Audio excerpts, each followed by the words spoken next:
హోలీ అనేది రంగుల పండగ. ఈ వసంతకాలంలో వచ్చే ఈ పండుగ వలన వాతావరణంలోని మార్పులు జరుగుతూ ఉంటాయి. ఈ సమయంలో మనము ఎక్కువగా సఫర్ అవుతుంటాము. అంటే వైరల్ ఫీవర్స్ వస్తూ ఉంటాయి. అప్పుడు మనం ఈ సహజ రంగులను చల్లుకోవడం వల్ల ఒక ఔషధంగా పనిచేస్తుంది. సహజ రంగులు అంటే కుంకుమ, పసుపు, బీట్రూట్ కానీ, క్యారెట్లతోటి వచ్చే కలర్ పౌడర్ కానీ, పువ్వులతోటి, ఆకులతోటి వచ్చే రంగులు ఇవన్నీ కూడా మనకి ఔషధ మూలికలుగా పనిచేస్తాయి.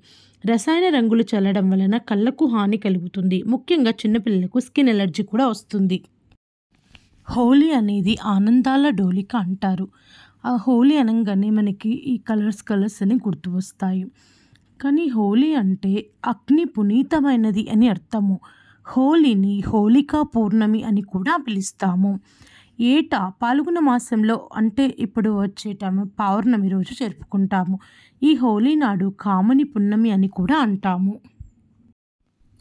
రాక్షసరాజు హిరణ్యక్షిపుడు కుమారుడు ప్రహ్లాదుడు నిత్యము హరినామ స్మరణ చేసుకుంటూ ఉంటాడు. అది హిరణ్యక్షిపునికి నచ్చదు. దీనితోటి ప్రహ్లాదుని ఎలాగైనా చంపాలని అనుకుంటాడు. అప్పుడు అతని సోదరి హోలికను పిలిచి ఆమెకు ఉన్న శక్తితో ప్రహ్లాదుని మంటల్లో పడేయమని కోరుతాడు. అప్పుడు ఆమె ప్రహ్లాదుని ఒడిలో కూర్చోబెట్టుకుని మంటల్లోకి దూకుతుంది. అయితే విష్ణు మాయతోటి ప్రహ్లాదుడు మాత్రం ప్రాణాలతోటి బయటపడతాడు.